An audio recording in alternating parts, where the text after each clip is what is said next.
Leader এবং বসের মধ্যে পার্থক্যটা কি, ঠিক আছে? দেখো, লিডার সব সময় তৈরি করে ভীষণ, লিডার তৈরি করে কি ভীষণ, আর বস কি নিয়ে কাজ করবে, গোল।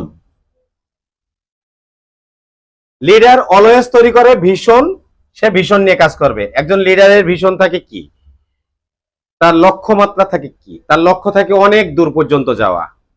সে সবসময় ভবিষ্যৎ নিয়ে কাজ করে, ভবিষ্যৎ পরিকল্পনা নিয়ে কাজ করে। তার টিমের যত মেম্বার আছে তার সমস্ত টিম মেম্বার গুলাকে সে একসাথে করে নেয়, নিয়ে একটা লং রান করার জন্য সে একটা স্টেপ তৈরি করে দেয়, এবং প্রত্যেকটা তার যে এমপ্লয় থাকে সবাইকে ওইভাবে দায়িত্ব ভাগ ভাগ করে দেয়, এবং তাদেরকে সাথে নিয়ে সে এই ভিশন, তার যে ভিশন থাকে সেটা সে কমপ্লিট করবে। তার অ্যাচিভমেন্টটা ভিশন কমপ্লিট করা, সে কিন্তু ওই পর্যন্ত যাবেই।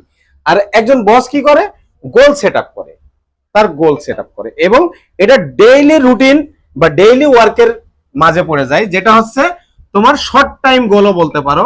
শর্ট টাইম যে কাজটা করে সেটাই হচ্ছে তোমার বসের কাজ, ঠিক আছে?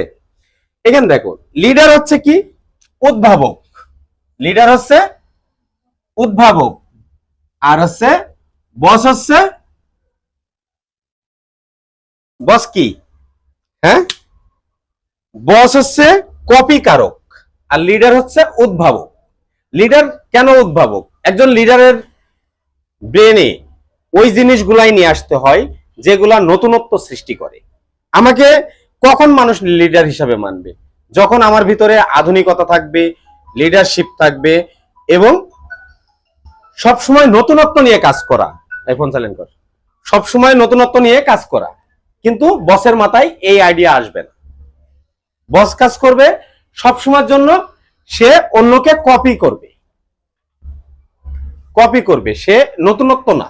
যেমন আমি তোমাকে বলি, এই যে আমাদের এজিএম স্যার